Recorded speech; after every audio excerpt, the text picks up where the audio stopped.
So hello, everyone. My name's Sasha.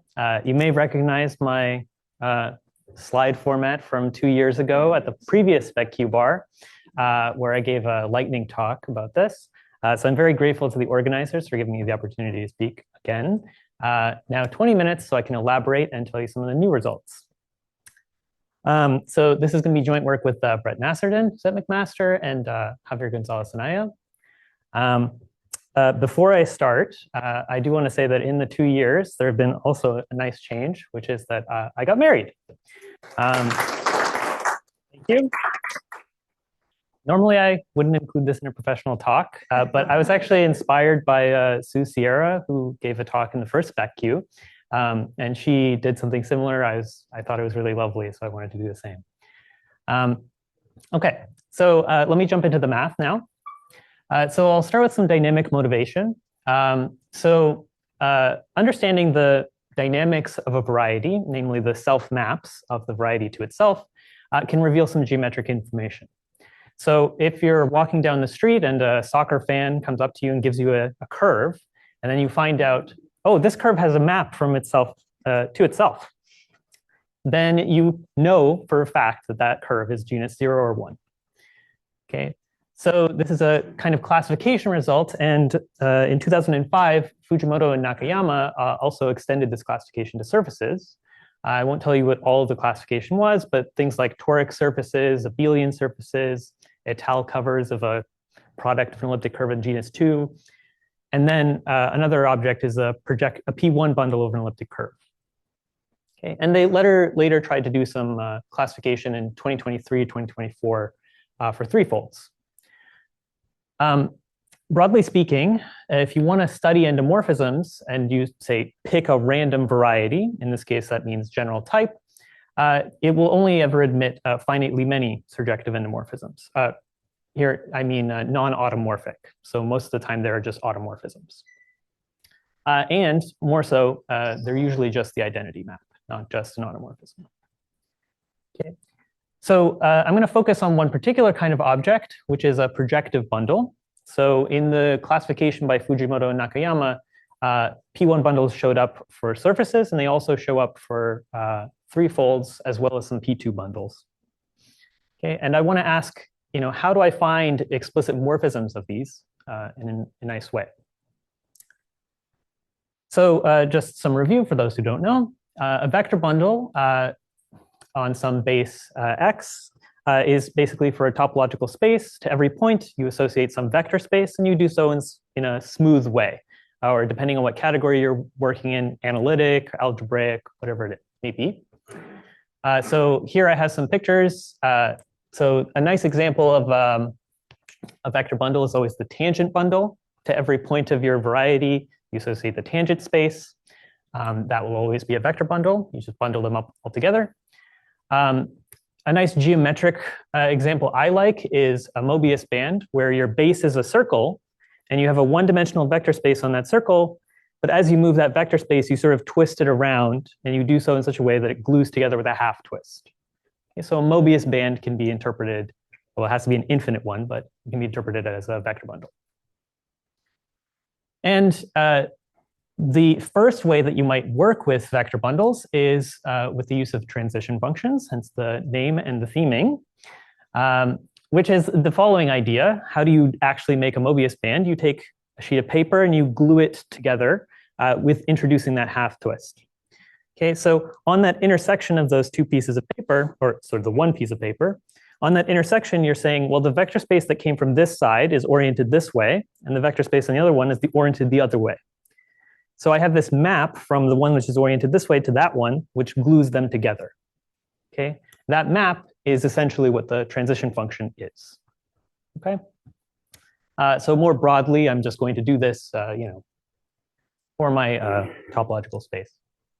Okay, so that's what a vector bundle is, and what I can do in algebraic geometry is I can then take those vector spaces and I can projectivize them and get a projective space instead.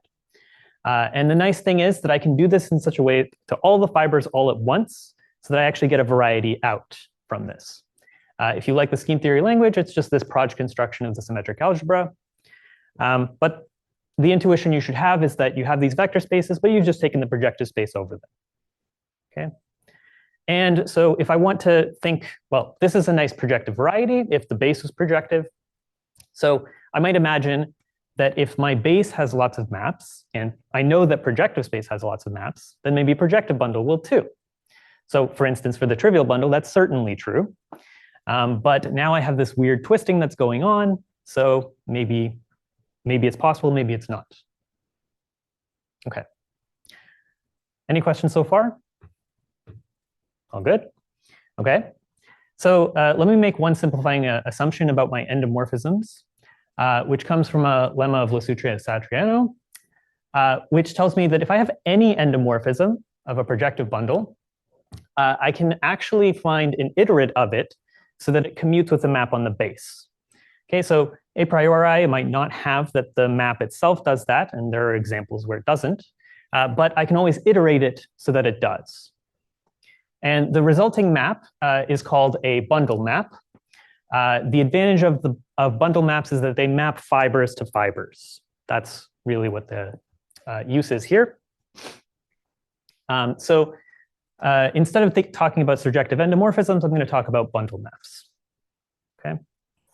So I'll display the first result that we had with Brett, which says that if I have some vector bundle of degree 0, semi-stable on an elliptic curve, then its projectivization admits a non-trivial bundle map if and only if that bundle splits as a direct sum of line bundles. Okay, so for those who are not familiar with vector bundles too much, this is maybe different from what you'd expect about vector spaces. For a vector space, r-dimensional, you can always write it as a direct sum of one-dimensional vector spaces using Graham-Schmidt. You find an orthogonal basis. Pick one vector, pick one orthogonal to it, orthogonal to that, and so on. That gives a splitting of the vector space. But the same thing is not possible for vector bundles. There are examples of indecomposable rank 2 bundles. Okay, so understanding when a bundle actually does split into these line bundles is an interesting question. There's various kinds of splitting criteria that people come up with. And here's one which is sort of dynamical in nature, on an elliptic curve at least. Okay. So we got a similar kind of result. So the top one is the same one as on the previous page. But the second one is for toric varieties. So if you have any smooth toric variety, and you consider the tangent or cotangent bundle, then you kind of have the same kind of behavior. The tangent and cotangent bundle never admit non-trivial bundle maps unless my x was p1 to the n, in which case my tangent and cotangent bundle are direct sums of line bundles, and we can find maps. Okay, so these two theorems point to evidence of some kind of dynamical splitting criterion, which I'm going to record as a conjecture, which says that if you have some base variety and a bundle on there, when you projectivize this, if you could find a map, then it's split, and if it's split, you can find a map. Okay. All right, so let me move on and tell you the strategy for this, which is the title of the talk, which is we're going to use the transition functions to try and glue together endomorphisms on the charts. So the picture you should have in your mind is this. I have two open charts here, and I take the projective space on one chart, and I know how to describe an endomorphism on that. It's just a projective space. And on projective space, an endomorphism is just a collection of polynomials, all of the same degree, homogeneous, and they can't have a common zero. Okay, so I pick some endomorphism on this one. I pick some endomorphism on this one, and then I glue them together. And I have to do that using the transition functions. Okay. And it's worth pointing out, so if the polynomials had a common zero, well, the point of all zeros is not a point in projective space. So that would mean that my map was not well defined, and that means that it would be a birational map, not an endomorphism. Okay? Okay. Any questions about the idea? All right, let me look at an example then. So here I'm going to have two charts, U and V. I've given what the coordinates of those charts are. In fact, this is secretly a toric example. And I've given some transition function. The entries of that matrix M are not functions on either of the charts, but they are functions on the intersection of the charts. And so what I need to do is I need to pick two polynomials, f1 and f2, with coefficients in cxy, and two polynomials, g1 and g2, which with coefficients in the coordinates on v.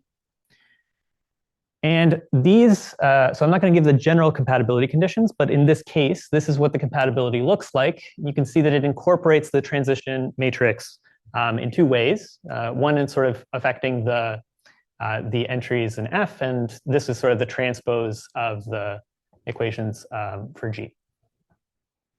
Okay, so what I can try and do is I can just ask, okay, well, I'll pick a function on one of the charts and I'll try to glue it, or I'll try and figure out if a G works for that. If I pick Z1 here, the compatibility condition tells me, okay, I just need to do this function evaluation.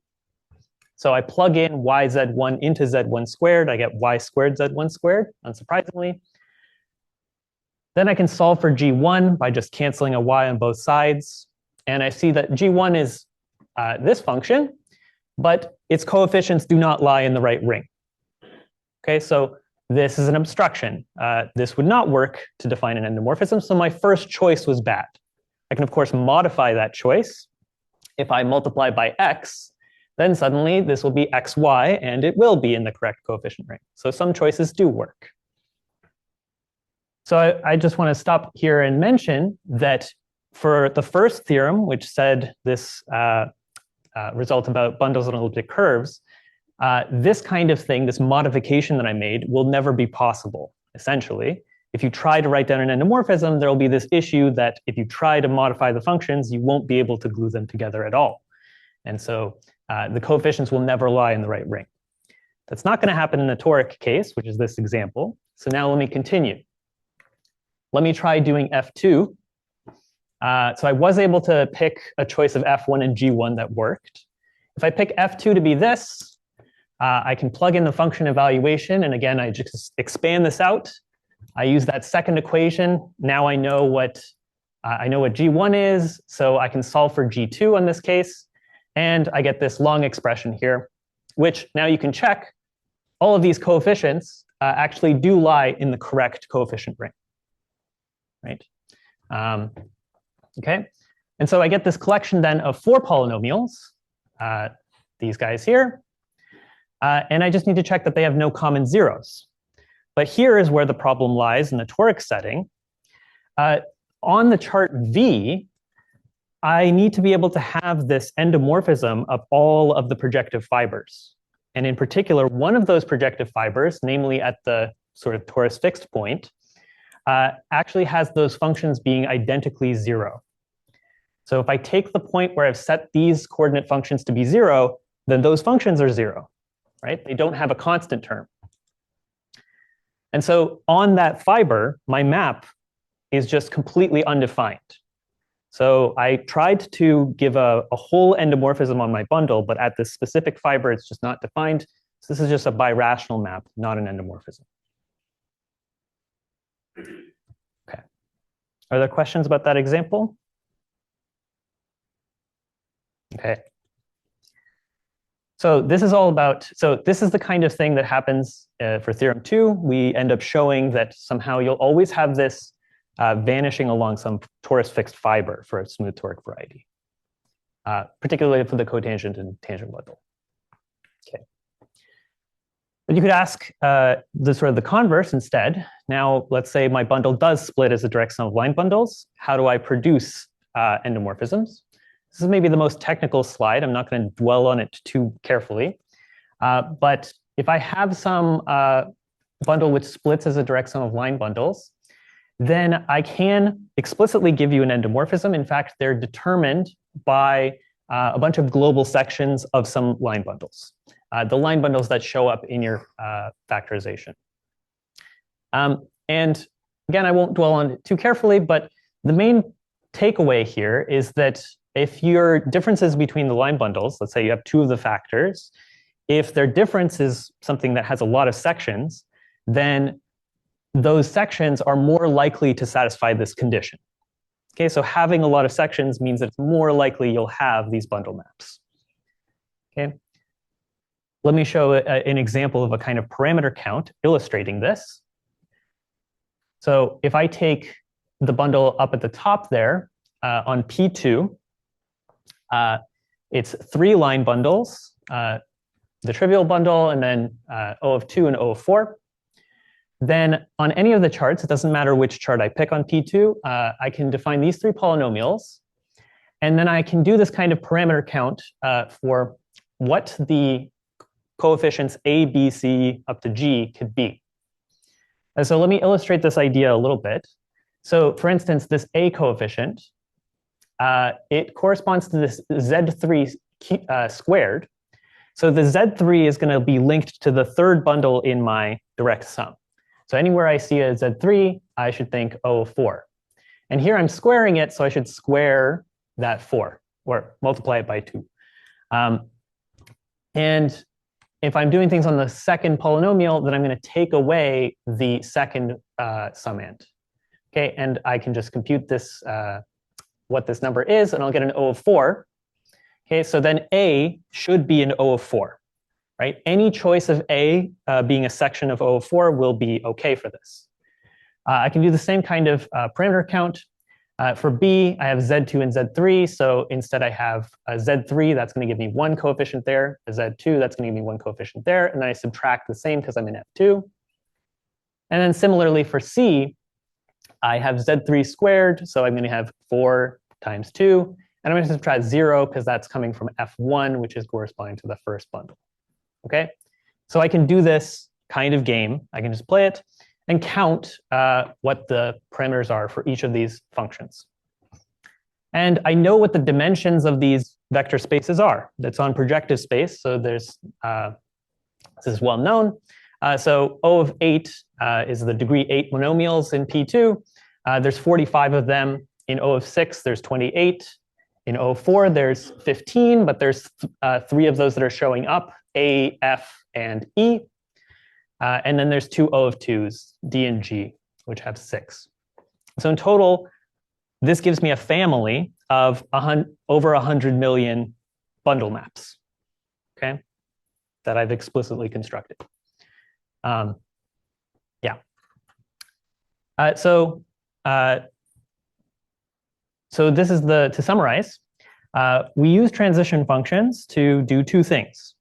We showed that for indecomposable ones, the transition functions can provide us the abstractions for constructing bundle maps. And on the other hand, if it have a split bundle, I'm able to actually construct explicit maps. And I just want to end by sort of on a final note saying, sorry.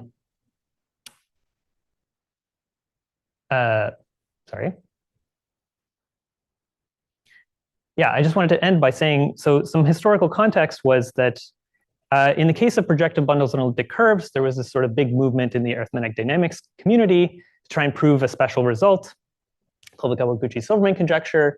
And projective bundles and elliptic curves are made open for a while.